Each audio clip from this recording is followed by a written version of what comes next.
Goedemiddag en welkom bij het Nijs in het Kwad. Horeca-ondernemers met een terras hebben een strie minne juli maanden achter de rug.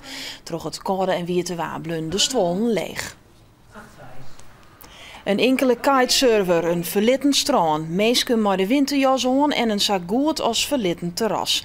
Dat is het beeld bij strandpaviljoen Het Zilt bij Haas. De omzet luidt in juli 30% leger als oriëren. De uitbater had nog 1 grote winst. Een hele goede maand augustus. Mooi 4 weken achter kwam mooi waar. Dus dan heeft een goed seizoen eruit.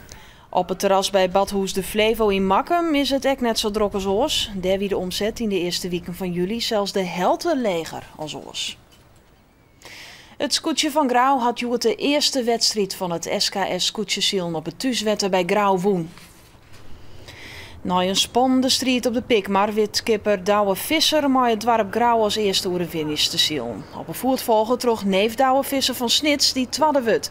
De wedstrijd begon een jaloere letter omdat het 2 keer op een ijs starten worden moest. Troch een omvaring met Huzum luidt de lemmer eruit.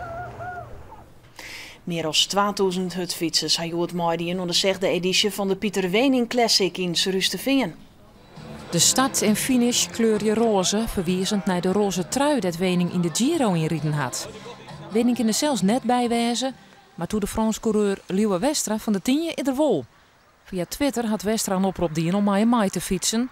50 volgers gingen hierop in en zitten bij hem in het peloton. Maar kun je zo'n prof wel bijhouden?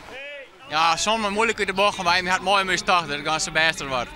Op zich, voelt al wel mij, we gaan gewoon rustig gewoon in. Dus waar winnen we redelijk, dus een beetje wetter, maar dit winnen moeten we doen. Wening fietst Joen in een criterium in Stjenwijk. Een caravan op camping Moenewetter in Wietmassum is juist te volslaan uitbaand. De brand zorgen voor flinke reekontwikkeling. Er kwam een soort publiek op aan. 4 mensen die naar de brand stien te Schenk kregen reek binnen.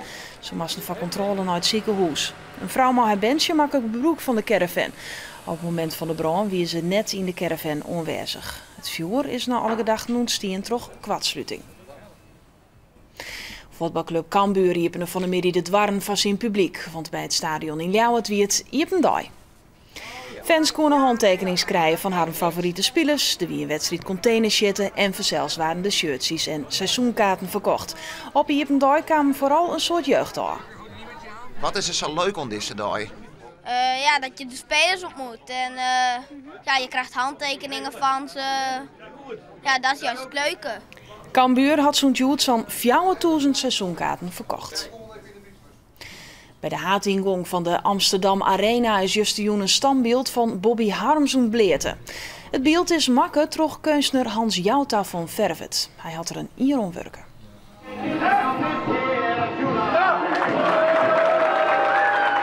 Het beeld is als Harms wie, klappend in zijn hand bij het bankje dat hij altijd broekte bij zijn trainingen. De legendarische assistenttrainer verstoor in 2009. Jouta is dankbaar dat hij dit maatje mocht. Ik heb al meer beelden gemaakt, maar ja, zoiets, dat verzin je niet. Ik loop hier al jaren met mijn dochter, ga ik hier naartoe, dan loop ik hier langs. Ja, nu ga ik hier morgen weer langs lopen naar de Johan Cruijffschaal en dan staat hier dat beeld. Ja, dat is allemaal nog heel onwerkelijk. Ik kan het nou nog amper bevatten dat het nu het geval is. En dat besluit nog de waarsverwachting. Joen en vannacht binnen de opklarings. De wien is zwak en het is een graad als 10,5. Morgen is het droog, dus stiert maar een beetje wien. De zinne is geregeld te sjen en het is maximaal 18 graden. En dan krijgen we takkenwieken volop simmerwaar. En dit weer het Nijs in het Kwad. Meer Nijs in de uitzending van 6 uur. Nog een mooie dag en een goed weekend verder.